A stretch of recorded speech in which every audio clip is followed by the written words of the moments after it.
So thank you guys so much for watching. Keep those questions coming over davidfranco.com/ask. I really look forward to them, and I will see you in tomorrow's video.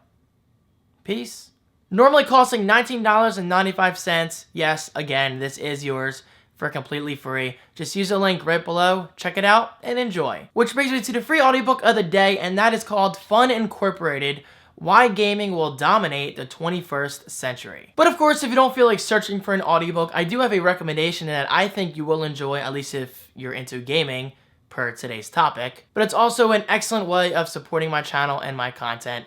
And for that, I greatly appreciate it, so thank you. Now, since today's video was a YouTube Q&A video, that means you guys get a free audiobook via davidfranco.com/audible. Definitely head on over there and check it out. You can download any audiobook of your choice for completely free. Not only is this a great way of helping yourself out with free content, and there you go, Bailey. Hopefully that answers your question. And guys, don't forget to check out Bailey's YouTube channel right below. This is definitely a huge topic that I will be exploring in future videos, so stay tuned. I just have yet to be convinced as to why VR gaming is good. So that's all I'll say. I mean, I think Sony is doing something interesting here.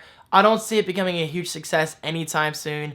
And let me just put this out there. I don't care if it's Xbox making a VR headset, Sony making one, Nintendo making one, or Apple making a VR headset. It doesn't matter what brand it's coming from because I'm loyal to several brands, and quite frankly, I was correct because motion-based gameplay is not really a thing nowadays. I never owned the PlayStation Move, but it looked interesting. I just never honestly saw it catching on. And maybe that's what Sony's doing. Maybe Sony's moving away from the purely motion-based gameplay like the PlayStation Move was, which some could be considered a fail. Personally, I would much rather sit on my couch, relax, play some Titanfall, Battlefield, any of that good stuff, and just chill. The average gamer does not want to stand up from their couch and move around like an idiot dancing, or, well, maybe you do like dancing, I don't know. Because you have to realize this, and I'm sure many of you do, this is no secret. But it's no secret that Microsoft is moving away from motion-based gameplay with the Xbox One Kinect and focusing more on voice controls and voice feedback, which I think is the smart way to go about things. I honestly think of it along the lines of something like the Xbox Kinect, the first Kinect, which was fun. It was, you know, cool, and that nostalgia, that novelty factor was there for a little while, and it was fun to play around with your friends. But I gotta say, I am excited to see how Sony pulls this off. I don't see it being a huge success. I don't see virtual reality gaming in general becoming a huge success anytime soon. Seriously though, it does sound really interesting, but as of today, we don't really have any concrete details about how it works, or how much it's going to cost, or when it's going to come out. But if you want my guess, I think it will cost maybe $500 or less, which I don't think is too insane. I mean, yeah, that's definitely a lot of money. That's the price of an Xbox One. And in my opinion, it probably won't even be worth $500 because it's kind of a new technology still, at least in terms of modern console gaming. And that right there is a smart move. There's no need to introduce a product on its own. Sony, in my opinion, is playing this smart because they're extending the PlayStation 4 experience to those who want to, well, experience that kind of experience.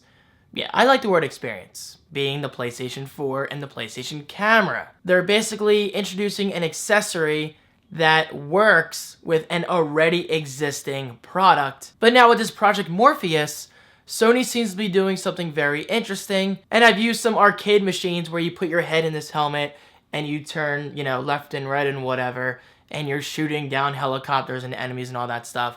But that's not truly virtual reality because you're tethered to a machine that's basically recognizing all the inputs and moving left and right. That's not truly virtual reality because it didn't feel like I was in the game. It just felt like a screen was in front of my eyes. Perhaps I sound confused when explaining all this, but, well, that's because I am a little confused for several reasons. Reason number one, I've never used an actual virtual reality headset aside from the Virtual Boy, but I don't consider that virtual reality. That was more of an alternative reality of gaming, if you want to call it that, which isn't even officially out yet. So it's really hard to tell where these reviews are coming from. And it basically extends your gaming experience. And according to people's reviews, well, reviews I'm reading online, it's not better than PlayStation 4's Project Morpheus. But honestly, guys, I really don't know much about the Oculus Rift. The only thing I know is it's a virtual reality kind of experience. That's just my opinion. How I feel about that, I don't know. I don't really care that much. As long as it's a good product, I don't care who owns it, which just happened to be purchased by Facebook a few days ago. Okay, so fast forwarding to recent years, we have something called the Oculus Rift, but I give Nintendo props for trying something new. So in other words, it never caught on. The Virtual Boy was just a fail left and right. That's something like an average video game console has. Because let's face it, the Virtual Boy was incredibly unique, so in other words, it was incredibly niche. Or niche, as some of you like to say. That's all I really remember. I mean, I had fun. I was a little kid. I really didn't think much of it. I wasn't saying to myself, you know what, I don't think this will be a success because it doesn't have the kind of market penetration. And from what I can remember, keep in mind I was young, it was really cool. It was a different way of playing your games, and I believe I played Mario Tennis or some kind of Wario game, Wario. I know I say Mario, but even saying Wario sounds weird, so Wario sounds better than Wario. Now, I do have extremely vague memories of playing the Virtual Boy years ago when it was first announced at Circuit City. The Virtual Boy, I never owned one, but it was just a complete major fail. It was a suckfest, as I like to say. And that's the Virtual Boy. Now, a great example of this, and I forget the price, but I just know it didn't really work out that well in terms of playability and comfort for the overall user and their experience. Now, let's use the word future kind of loosely because, as you probably know, virtual reality isn't exactly anything new. I mean, it's been around for years upon years. It's just one of those technologies that has yet to catch on, at least in terms of the average household, because it's freaking expensive. So Bailey does have a great question. What is the future of virtual reality gaming? And of course, Bailey does have a YouTube channel, so check him out right below and tell him I sent you. Project Morpheus and the future of virtual reality gaming in general. Keep up the great work, Bailey. Bailey says, hello, David. I would like to get your opinion on Sony's freshly announced, kind of like orange juice. I'm in a joking mood today. And today's question comes from Bailey Bayer. Bayer? I hardly know her. If you have no idea what I'm saying, the point is, submit your questions, and possibly I'll answer them in future videos. That's all I'm trying to say. Hey everyone, how are you? David DeFranco here from daviddefranco.com/ask. That is your open forum for submitting questions for future videos, such as this one.